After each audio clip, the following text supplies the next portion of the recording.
Congratulations, the top 3 drivers at the 1999 German Grand Prix, Eddie Irvine, Mika Salo and Heinz-Harald Frentzen. Eddie, a great result, but not a brilliant start. What happened there? I got a good start, and then DC made a bad one, so I was sort of boxed in again. And then I took the wrong side of Heinz, going down the straight, so Rubens got me. It was once that happened, I thought, right, I just got to let the race come to me and just look, because I had oil temperature problems, so I just backed off a bit. And really the race came to us. Now, often you've said you had to wait for the call from Michael. What was it like to give the call to Mika? Well, I never gave the call, thank God. I know what it feels like. You know, Mika, what a star today. Like, you know, it's his race. He's getting the trophy. I'd feel bad if it was sitting on my mantelpiece. He did a fantastic job, I have to say. Absolutely boy wonder. Incredible. Now, once again, you had a poor qualifying, but superb race pace. Is that a problem or an advantage for Ferrari? Obviously, it ain't great to be qualifying, you know, on the second and third rows, but at the minute, McLaren just seems to have the legs of us. Different circuit. The next one's a very different circuit, so hopefully, I think we'll be quick there, you know. And Mika's up to full pace now, so we've got a very strong team. We can go for the constructors now as well, which, you know, everyone thought that was for sure dead. But now he's doing a blinding job, and both could be on the cards. Thanks, Eddie. Mika, it's been a fairy tale few weeks for you. You've got married, you've landed Ferrari driver, and now your first ever podium. I mean, how do you feel? It's been very busy, and when it all started, I had a couple of days of testing, and I'm really happy to go back to Fiorano next week and do some testing, finally, after 2 races. I had a big mess last weekend, but this weekend's been quite good, and I haven't made a mistake, and car felt really good all weekend. Made a great start from the dirty side of the track. Was that after a lot of practice? I've been practicing starts a lot because I didn't have a good one at Austria, so I've been practicing them a lot, and just happened to grip and took off.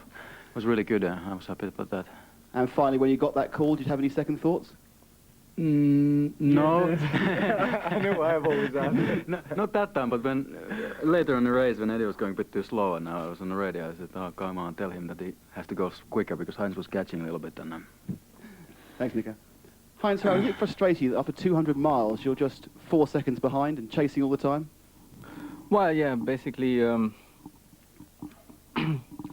start of the race, my start wasn't the best one, but also not the worst one. I had to let Mika through, but I was stuck as well on the outside a bit, and Rubens got me 2-3 laps later. I think he was very fast in that stage. We don't know yet now on which fuel level he was, but he was very quick, so I had to let him through as well. And then I tried to find my pace. I mean, I could just keep on going with the guys, and but I couldn't attack in this moment. And unfortunately, also, I got a flat spot after the 4th or 5th lap. I had a lot of vibration on my first set of tires, and Eddie caught me up at the end, but we made an earlier pit stop just to change tires. Now, you've moved into 3rd place in the World Drivers' Championship, and you're consistently scoring. Do you think you're in with a chance? Chance of what? Winning the World Championship. Well, I don't think so. I mean, we are in good shape at the moment, and we are able to finish the races, as you said, consistently. We are very reliable. Package is very strong, but racetracks like Hungary, well, we need a lot of downforce. Our car is not as quick like, for example, here in Hockenheim, but we are on the way to improve it, and we're looking forward to improve it. But, well, we have to fight hard for that. Heinz-Harald, thank you. Eddie, looking forward to the next race, which is at Hungary, which is the complete reverse, a very high downforce circuit. Do you think that's going to play into Ferrari's hands? Yeah, I think it should be more they are. Like, and it's a circuit I enjoy as well. You know, it's like a little go-kart track. You're left, right, and there's no big stops, which is great. You know, here it's just accelerate, stop. So I'm looking forward to a real, you know, tussle with the car, because there you're just fighting it the whole way around the lap. And now you're 8 points in the lead of the World Drivers' Championship. You must now really be thinking you've got a good chance. Well, you know, here today, really, I just thought, right, the McLarens are too quick. We got to just, you know, make sure I finish, get some points, and, you know, live to fight another day. And the race came to us. As long as that keeps happening, we're looking good. Thank you, gentlemen. Now, Mika and Heinz-Harald, a word in your own language, please. And you're back with us at Hockenheim, where we have seen an outstanding Ferrari 1-2. Eddie Irvine first in the German Grand Prix, followed by Mika Salo. Delighted to say we can talk to the Ferrari technical director, to Ross Brawn. Now then, Ross, we saw you doing a bit of fishing and a bit of gardening before the race. Not a bad day at work for you, this one, eh? No, Jim, it doesn't get much better than this. An unexpected victory, this one, an unexpected 1-2, would you say? Well, I knew we would be strong here. I didn't predict a 1-2, I must be honest, but obviously McLaren tripped up and that was enough. But a fantastic drive from both drivers. How do you explain something of a transformation, once again, from Ferrari between qualifying and the race itself? Well, we're just finding that to concentrate on the race during qualifying is paying dividends. I mean, perhaps we don't get on the front row, but Eddie's very good in that he knows what he has to do during the 2 days of practice. Sometimes qualifying comes slightly second best, but we end up with a good car in the race. The tyres are quite fragile here, so it's critical that we found a good balance, and both the teams on their cars, and Eddie and Mika did great jobs. The crown prince of Hockenheim, Michael Schumacher, not with you, of course, today. How have you had to alter things in the team to compensate for his absence? It's really not that different. I mean, we had Mika moving over for Eddie today. Obviously that was a bit different, but Mika's actually a very professional driver, and he's fitted in well with the crew that normally look after Michael, so there's been no real changes. And I have to say Mika has been a bit of a hidden talent. I mean, his drive today was fantastic. Just looking ahead a little bit, if he gets well and is fit again before the end of the season, would it be a problem for Michael Schumacher backing Eddie Irvine to win the world title? I think it's a problem we could live with.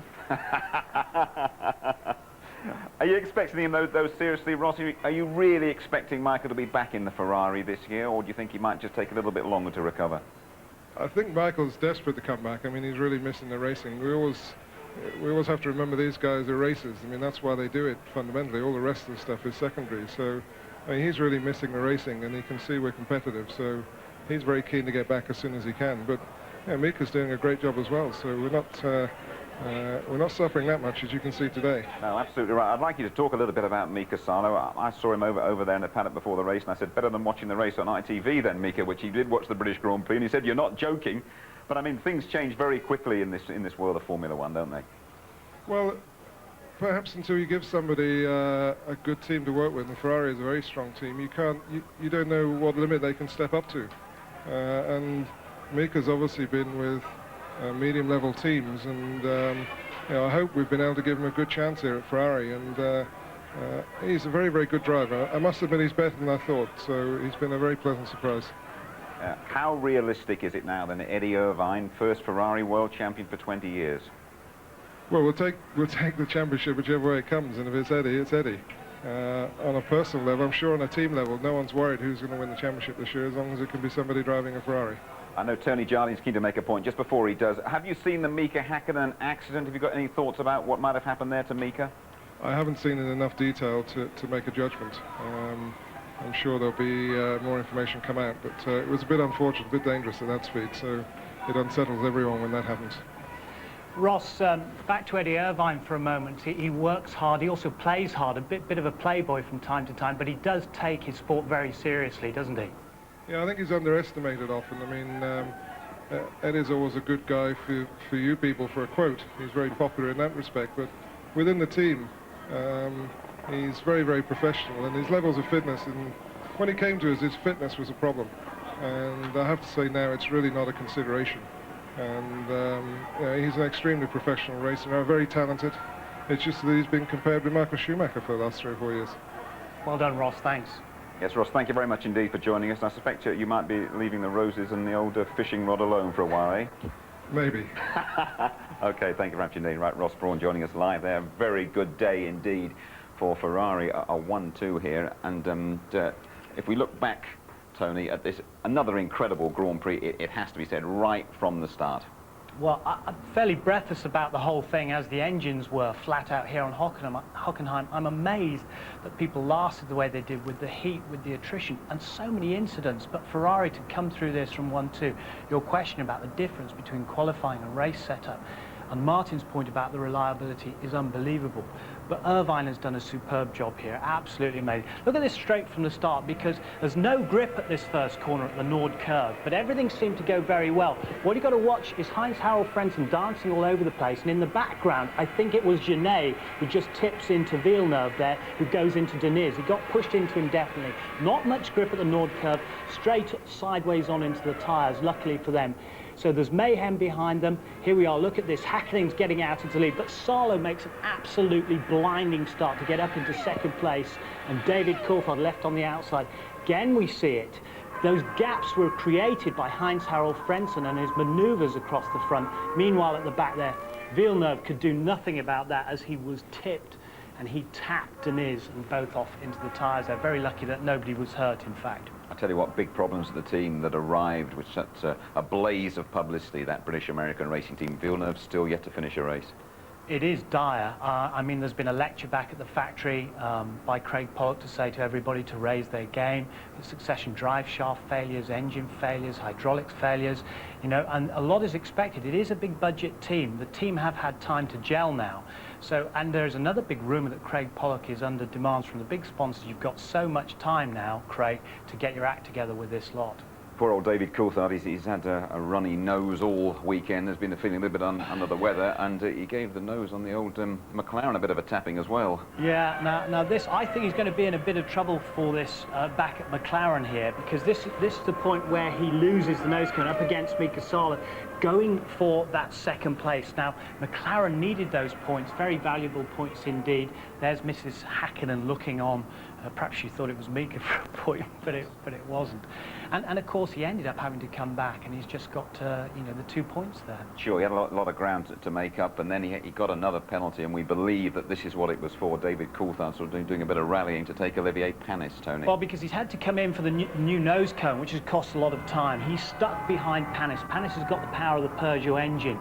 All poor David can do is force his McLaren across the inside of the curb. And if you take all four wheels across the curb like that, and then you pay the penalty of getting sideways as you're trying to get the power down out of one of the many chicanes here at Hockenheim, that, of course, causes a 10-second penalty. And he could have been up in the top three easily, and he's back there losing points to McLaren. So he will be in a bit of trouble, but apparently he still has his job. Sorry, Tony, we said at the start that Mika Häkkinen was the man to beat. While all that stuff was going on, he looked as though he was going to win here once again, but then things went dramatically wrong for him in the pits. You've worked down in that area extensively. Tell us all about it.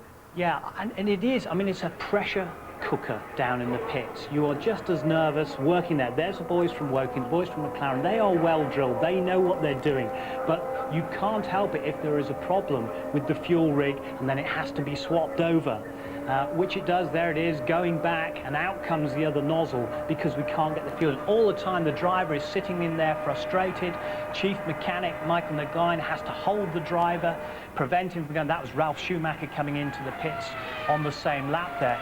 But already the time has gone, the fuel flap's still open, and there go the Ferraris into first and second place. Häkkinen only coming out in fourth place, of course. Now, we're also speculating, did he run over something, a little bit of debris when he was in the pit lane? Did he run over some debris on these next two laps before his unfortunate accident afterwards? Well, Mika Häkkinen, of course, has had one very, very bad crash in his career in Australia. I mean, even he said afterwards, normally calm Mika Häkkinen, hey, it's the sort of thing that turns you grey when you lose it at over 200 miles an hour.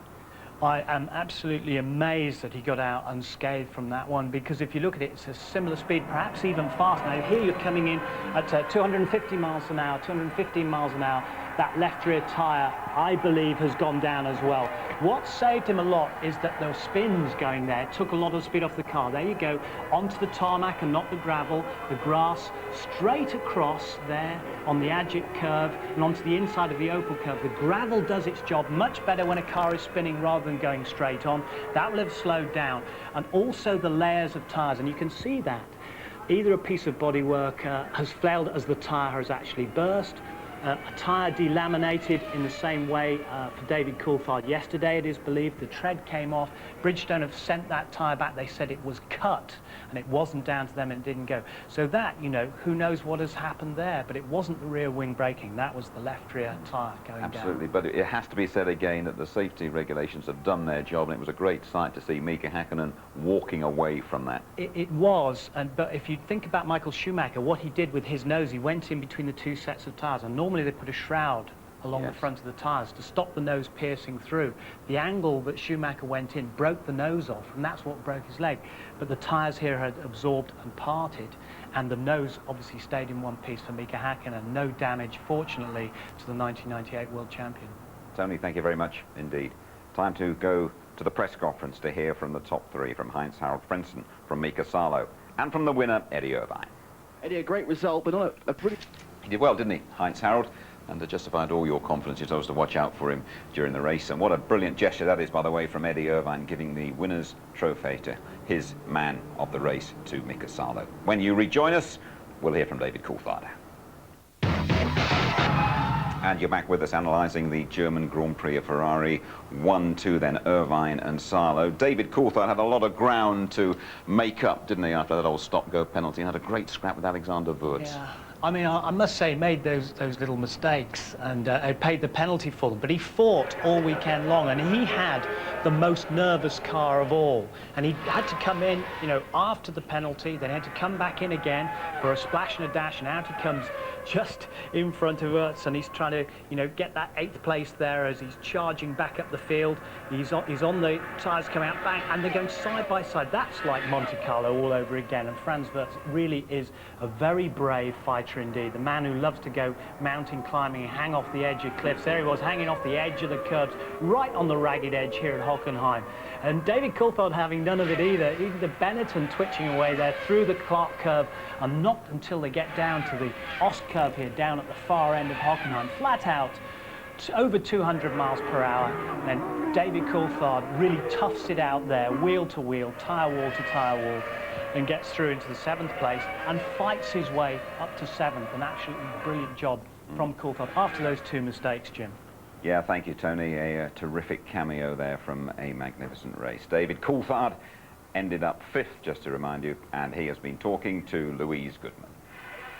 David, an incident-packed race for you. Difficult to know where to start, but let's start at the beginning. The incident with Salo. Yeah, I think I could kind of suck it into that. I had no intention of trying to overtake him at that corner. And all of a sudden he seemed to have stopped in front of me. And I've got, you know, I had to turn to the inside to try and avoid him, but it was too late and I hit my wing. Similar incident with Olivier. That's why I think I got the stop-go penalty, because I did cut over the curb to avoid hitting him. What did you feel when you saw that stop-go penalty come up? Clearly I was disappointed. You know, it's not a good day for the team with Mika having his tyre problem, and 2 points for me. It's not the perfect German Grand Prix. Came in for a splash and dash at the end. Your timing as you went out and cars came streaming past you. What were you thinking then? I knew it was going to be close. The team were telling me to push. I was trying very hard on the worn tyres to push, and I tried to pass as many as I could between coming out and the end. So sum up the day for us. That's disappointing. You know, we've got 2 points from a possible 16, so from a team point of view, it's been a bad day. A bad day then for David Coulthard. Looks like it's going to be one of Johnny Herbert's better days of the season, until he ground to a halt yet again. Poor Johnny. Yeah, great shame, and especially as Jacques Nasser, the big boss, the CEO of Ford, is here as well. And the cars have proved a little fragile, but very, very fast. Great power from the Ford engine. And, you know, Johnny is always the one that seems to get the luck, but he needs to get some finishes to try and keep his place for next year. What did you make of Damon Hill then, Tony? He said before the race he was feeling his age a bit. You know, it's not so much that. It's just that Damon is a very, very fast, smooth driver. You need to be aggressive with these particular cars, especially now they've got the 4 grooves in them, in the tyres, and they're so dependent on the aerodynamics. You watch the guys that really muscle the cars, they get the best out of them. Damon has always been very, very fast and smooth. Tony, thank you very much indeed. Let's just confirm how things look then after the German Grand Prix.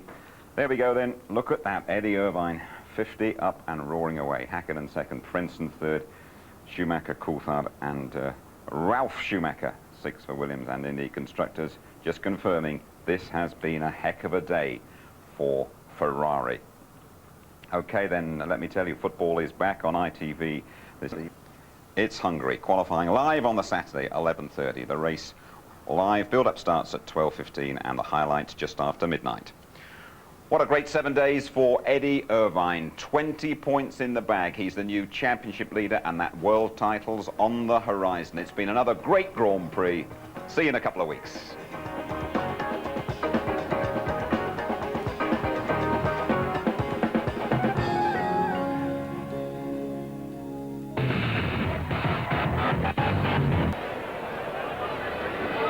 Congratulations, Ross. That must be an unexpected one too. It wasn't unexpected. I thought we'd be strong in the race. We saw Häkkinen had a problem, we were there, so no, it wasn't unexpected. And did you ask Mika to move over for Eddie? Yes, yeah, I mean, obviously Eddie had a bit of a temperature problem. We were worried about him following him, so our team tactics for that. Brilliant team race, thank you. Rundown. The relaxed Irvine wins, watched by mum and dad for a change. He's given the trophy to the excellent Sarlo. Frentzen third, that's his best ever home Grand Prix.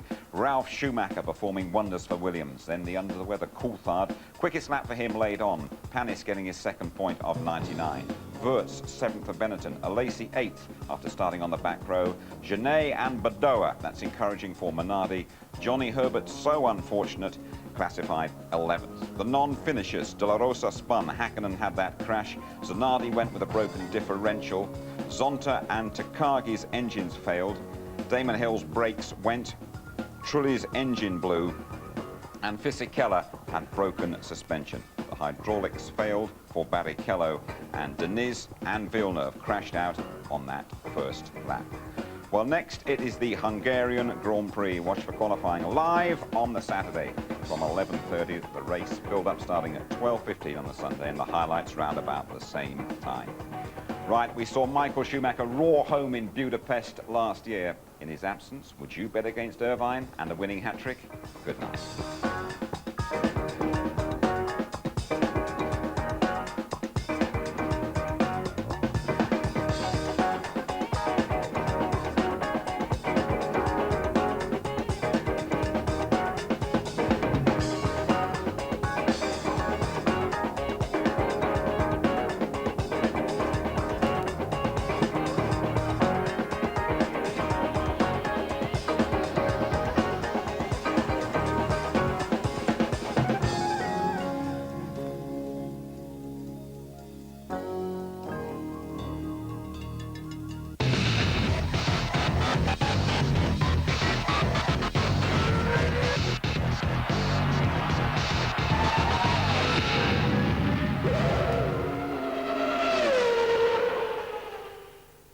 If you'd like to know more about Formula One, the website address sponsored by Level 3 Communications is www.itv-f1.com.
Christina Marjavisi, and also the leader at the moment, MS Korda.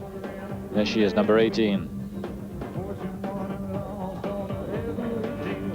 Elég, negyed fordulat balra, félpihenő oldalt.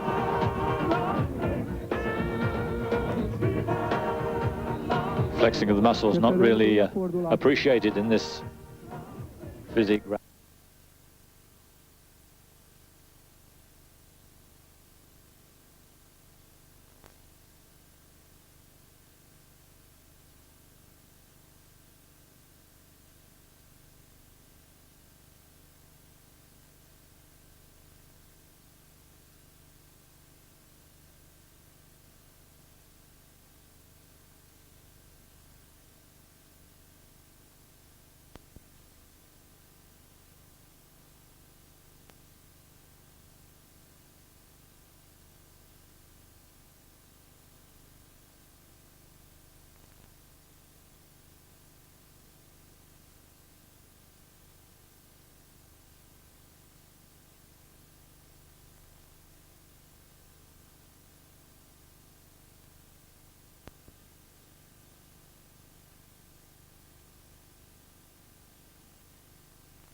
After another brilliant strategic win at Hockenheim, the Ferrari team explains how they communicate during a race and plot their brilliant victories.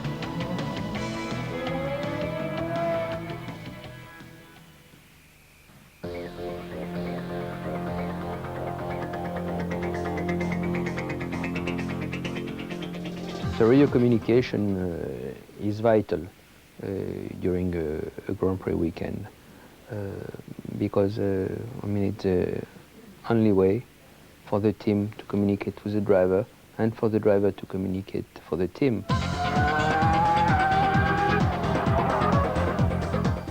You always communicate as little as possible because you have to keep concentration, and talking to the radio takes away concentration.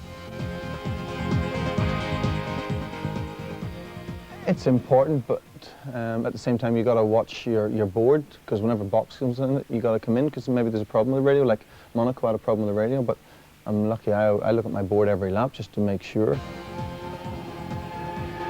They read the pit board less now than they used to because of all the information they have on the steering wheel.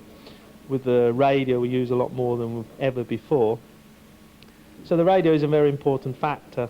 And there's a lot of communication during the whole race from the engineers to the driver, and obviously to the technicians who are looking at the telemetry, and to ourselves who are preparing for the pit stops.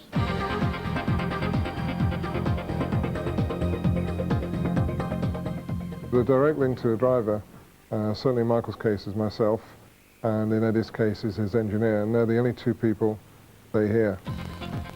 As a driver you talk as little as possible, except having problems. But normally it's the pit comes to you to tell you what is the story, and you may reply just whether you understood or you didn't. I've got lots of people coming into me. I've got the people monitoring the car in the garage through telemetry. I've got people telling me what the tyres are like that came off when we did the pit stop, whether they're worn heavily, whether the tyre pressures are right, what the temperatures are like.